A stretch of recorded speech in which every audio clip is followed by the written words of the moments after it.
جی ناظرین، خبر شامل کرتے ہیں مکہ المکرمہ سعودی عرب سے۔ اس وقت مکہ میں ہمارے رپورٹر موجود ہیں ایس ایم نقوی۔ بیت اللہ شریف میں، اور ماشاءاللہ کافی عرصے کے بعد سعودی حکومت نے جو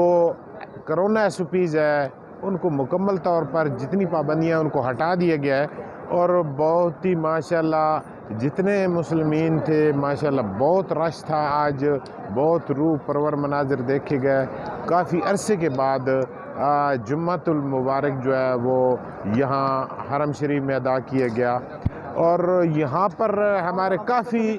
مسلمان بھائی جو ہے وہ جمعہ پڑھنے کے لیے مسجد جو حرم شریف ہے وہ بالکل کھچا کھچ بھری ہوئی تھی، اور خاص کر پاکستانی حضرات بھی کافی تعداد میں ہم نے دیکھے، اور ماشاءاللہ کافی پاکستانی بھائیوں سے ملاقات ہوئی، تو وہ جو ہے اپنے ملک کی سلامتی کے لیے دعائیں مانگ رہے تھے کہ اللہ تعالیٰ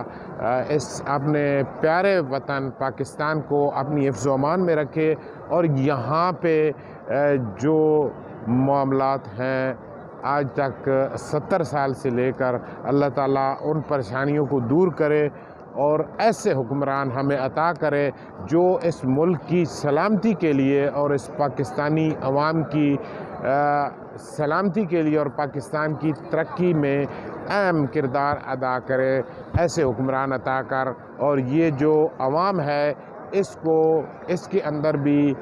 جو کرپشن ہے میرے مالک اس کو ختم کر اور پاکستان کو ترقی دے۔ S M Naqvi, ENN news, Makkah Al Mukarramah, Saudi عرب۔